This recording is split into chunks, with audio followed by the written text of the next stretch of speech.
በአዲስ አበባ የመብራት መቆራረጥ ችግር ሲፈጥሩ የቆዩ ከ27000 በላይ የኔትወርክ ችግሮችን በመለየት 26138 የሚሆኑትን ችግሮች መፍታት መቻሉን የኢትዮጵያ ኤሌክትሪክ አገልግሎት አስታውቋል። ይህ ችግር በአዲስ አበባ ጥሩ መሻሻል አሳይቷል ያለው አገልግሎት መስሪያ ቤቱ ከአዲስ አበባ ውጭ ባሉ ቦታዎች ግን ከለያቸው 450 ሺህ የሚጠጉ መብራት የሚያቆራርጡ የኔትወርክ ግድፈቶች ውስጥ ማስተካከል የተቻለው 53 በመቶውን ብቻ መሆኑንም አሳውቋል። የተቋሙን የ6 ወራት የስራ አፈጻጸም ሪፖርት የተከታተለው አቤል አበበ የተነሱ በርካታ ጉዳዮችን በዝርዝር ተመልክቷል። እንደሚከተለው ይቀርባል።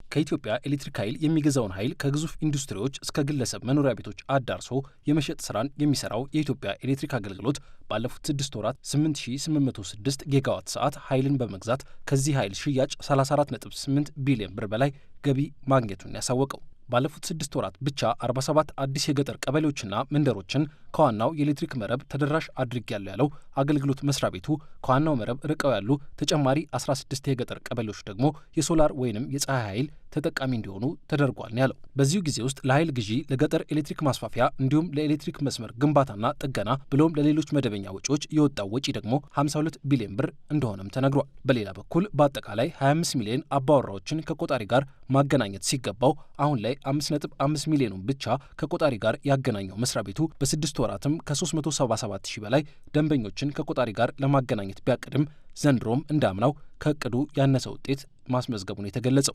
እኛም ምክንያቱ ምን ይሆን ስንል ጠይቀናል። አንድን ቆጣሪ ለማገናኘት ወደ 12-13 ሺህ ብር ያህል አካባቢ ይመስለኛል። አሁን 501 ሺህ ያህል ደንበኛ ቆጣሪ መውሰድ ሲገባው ምናልባት 5 ወይ 10-20 ብቻ አገናኝተን የምንወጣበት ጊዜ ነበር። የጸጥታ ሁኔታዎች ነበሩ።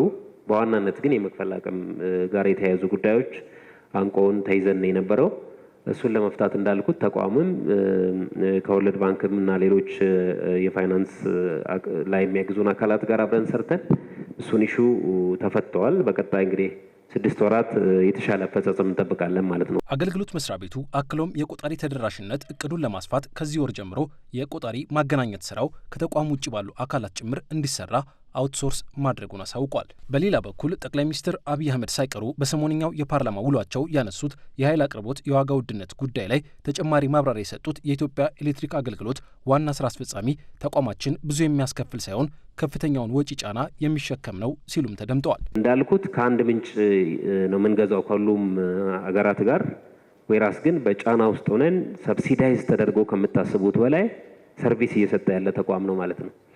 የትም ዓለም ላይ የኤነርጂ ተቋም በኪሳራ ስሙ አይነሳም። ባይዞ በጣም በዝቅተኛ ታሪፍ ወይ ደግሞ በኪሳራ የሚሰራው የሚያስተናግድ ይሄ ተቋም ነው። በእርግጥ በጊዜ ሂደት የተወሰነች ጭማሪዎች እየተደረጉ ነው የነበረው። አንድ ጊዜ የተጨመረውን ታሪፍ ነው ለ4 ዓመት ተከፋፍለው ጫና እንዳይኖር በየኳርተሩ ተከፋፍለው ፕሮግረሱን እያያቸው ያላችሁት ማለት ነው። በዚህ ጊዜ ለአገልግሎት መስሪያ ቤቱ ያነሳነው ሌላኛው ጥያቄ ደግሞ በቅድመም ሆነ ድህረ ክፍያ የኤሌክትሪክ ኃይል አገልግሎት የሚጠቀሙ ደንበኞች በተደጋጋሚ የሚያነሱትን የቆጣሪና የሂሳብ ትክክለኛነት ቅሬታን ነው። እነዚህን ስማርት ፕሪፔዶች እና ኤስቲኤስ ቅድም ያልኩትን ቆጣሪዎች ብቻ የመጠቀም ስራዎችንና እነሱን ብቻ የመግዛት ስራ ተጀምረዋል። ቅድም የተነሱ ከቢል ጋር ተያይዞ የሚነሱ ከንባብ ጋር ተያይዞ ከቆጣሪ አንባቢ ጋር ተያይዞ የሚነሱ ችግሮችም በዛ ይፈታሉ ማለት ነው።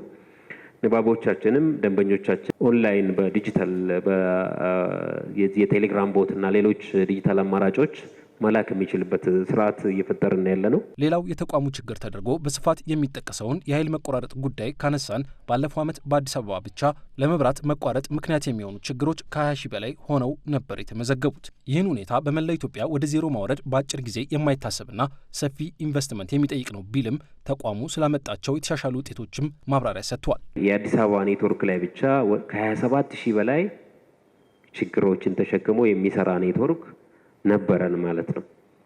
ከዛ ውስጥ ተለይቶ 26138 ያህል የሚሆኑ ችግሮች ሶሉሽን ስላገኙ በደንብ የመቆራረጡን ሁኔታ እንግዲህ ከተማ ውስጥ እየቀነሰ ያለበት ሁኔታ አለ። በአጠቃላይ እንደ ሀገር ከ450 ሺህ አካባቢ የሚሆን ችግር ወይ ደግሞ ኔትወርክ ላይ ያሉ ግድፈቶችን ለይተን ከዛ ውስጥ እንደ ሀገር ሲታይ ከ53-52% አካባቢ የሚሆን ችግር ኦልሬዲ ተፈተዋል። አገልግሎት መስሪያ ቤቱ የ2017 በጀት ዓመት ሪፖርቱን ሲያቀርብ የጸጥታ ችግር ባለባቸው አካባቢዎች ያለው ሀብት የመሰብሰብ ስራው መታጎሉን፣ የወደሙ መሰረተ ልማቶችን ማደስም ቢሊዮኖችን እንዳስወጣው ጠቅሶ ነበር። ዘንድሮስ አሁን እንደምታውቁት በጣም የተሻለ ሰላም አለ።